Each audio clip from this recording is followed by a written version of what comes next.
There are 3 layers of shackles in life that must be broken. Once broken, a person will awaken. What does awakening mean? It literally means waking up from a state of confusion and ignorance. It is a transformation of consciousness, allowing one to see through the essence of the world at a glance. The first layer of shackle: tear off the labels. Everyone's way of thinking is binary, labeling everything as right or wrong, good or bad. Schools categorize people into good students and bad students based on grades. Society divides people into different classes based on status and wealth. Even when watching a movie, we must distinguish between the hero and the villain. Essentially, this is a form of lazy thinking. There is no inherent right or wrong in the world, only different perspectives. For example, in people's views, sheep are good while wolves are bad, as fairy tales and cartoons define them this way.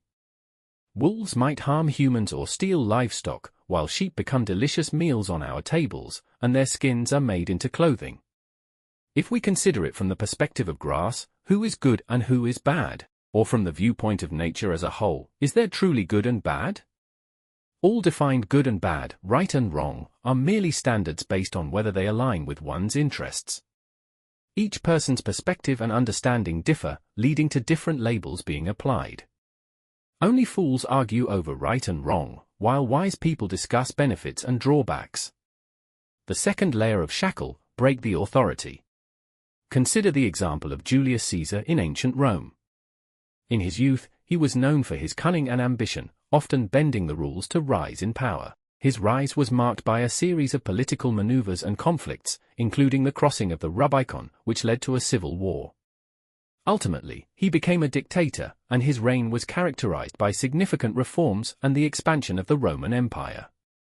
However, history is often written by the victors.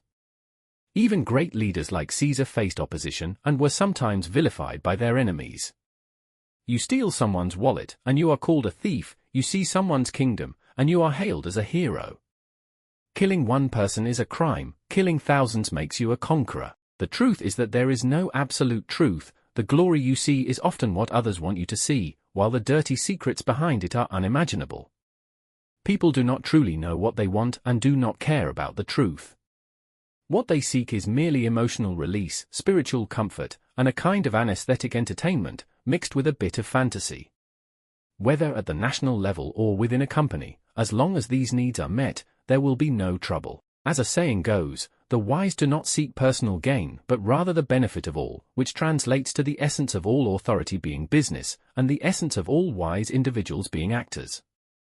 The third layer of shackle: break the illusion. The core of the I Ching is encapsulated in one phrase: without change, one faces death; through change, one thrives. The vast majority of people have a fatal flaw: they believe everything is static and do not view problems from a developmental perspective. Many live in illusions. An ordinary person taking out a loan to buy $1 million house may not necessarily improve their life, but it will certainly make it more burdensome.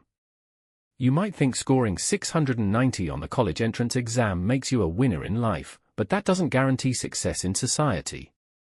You might believe that marrying your dream partner will make your life perfect, but in reality, it may only lead to more complaints and greater risks. You cannot see beyond appearances to grasp the essence. Eventually, you will encounter difficulties. Everything in this world is constantly changing, including your body, thoughts, and even your wealth and status. These things are all variable. What you should do is guide these changes toward the direction you desire. If you still don't know how to change, it means you are standing too low. It is not terrifying for a person on the second floor to view the world. What is truly frightening is their insistence that the world consists of only 2 floors.